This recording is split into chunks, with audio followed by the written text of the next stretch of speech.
RMZ, la radio municipale de Ziguinchor. Ici, c'est chez vous.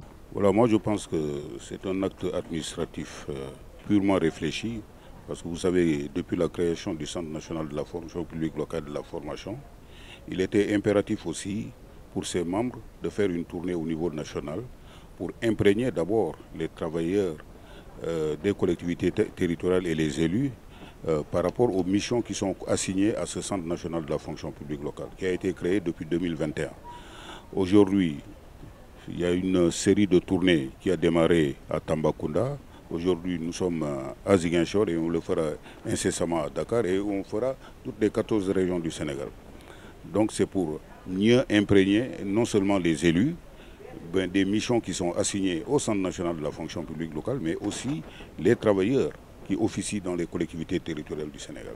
Voilà, justement, comme vous savez, nous, il faut remarquer aussi que nous avons une administration à géométrie variable dans les collectivités territoriales.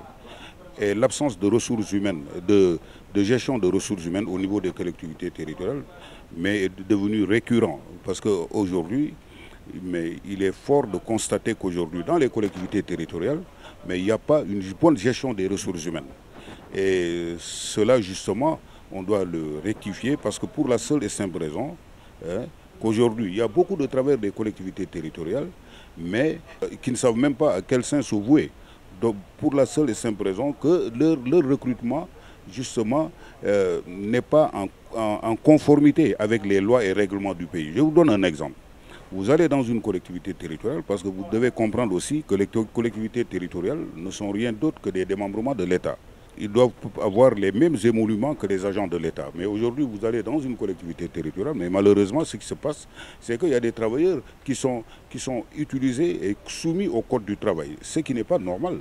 Parce que s'ils ne sont pas soumis au Code du travail, on doit leur appliquer le barème indiciaire applicable aux agents de l'État. Donc il y a tous ces problèmes-là qu'on doit régler au niveau des collectivités territoriales pour réguler justement et permettre justement à ces travailleurs-là de pouvoir bénéficier d'une bonne administration d'abord et pourtant régulariser leur situation administrative.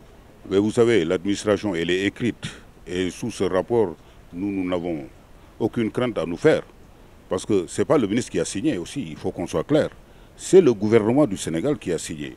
Parce que, vous savez, le ministre du Travail et le ministre des collectivités territoriales, il ne peut pas se lever un beau matin et signer un protocole d'accord avec les syndicalistes. S'il l'a fait, c'est parce qu'à quelque part, il a eu l'aval du président de la République et de son Premier ministre.